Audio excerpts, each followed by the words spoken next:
తాజా అంశాన్ని చూస్తున్నాం. ప్రముఖ నటుడు జీవీ నారాయణరావు కన్నుమూశారు.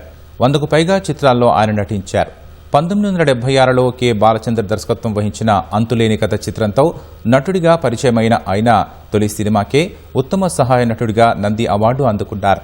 మద్రాస్ ఫిలిం ఇన్స్టిట్యూట్లో శిక్షణ తీసుకున్న నారాయణరావు రజనీకాంత్, చిరంజీవులకు మంచి మిత్రుడే. అంతులేని కథ, ముత్యాల పల్లకి, అంగడి బొమ్మ, చిలకమ్మ చెప్పింది, గ్యాంగ్ లీడర్, హిట్లర్ వంటి సినిమాల్లో నటించారు.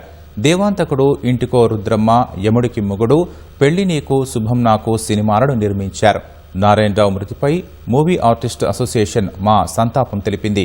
కృష్ణా జిల్లా కురుమద్దాలి గ్రామంలో జన్మించిన నారాయణరావు బాల్యం, విద్యాభ్యాసం గుంతకలలో సాగింది. గిడుగు విశాలాక్షి వద్ద భరతనాట్యం, నటరాజ రామకృష్ణ వద్ద కూచిపూడి నృత్యం, ఏఆర్ కృష్ణ వద్ద నటన నేర్చుకున్నారు. చదువుకునే రోజులలో మొహమ్మద్ బిన్ తుగ్లక్, ప్రతాపరుద్రీయం, మంచుతెర నాటకాల్లో నటించారు. కోట శ్రీనివాసరావు, నూతన ప్రసాద్, దేవదాస్ కనకాల నారాయణరావుకు రంగస్థల మిత్రులు. సినిమాలతో పాటు పలు టీవీ సీరియళ్లలోనూ నారాయణరావు నటించారు.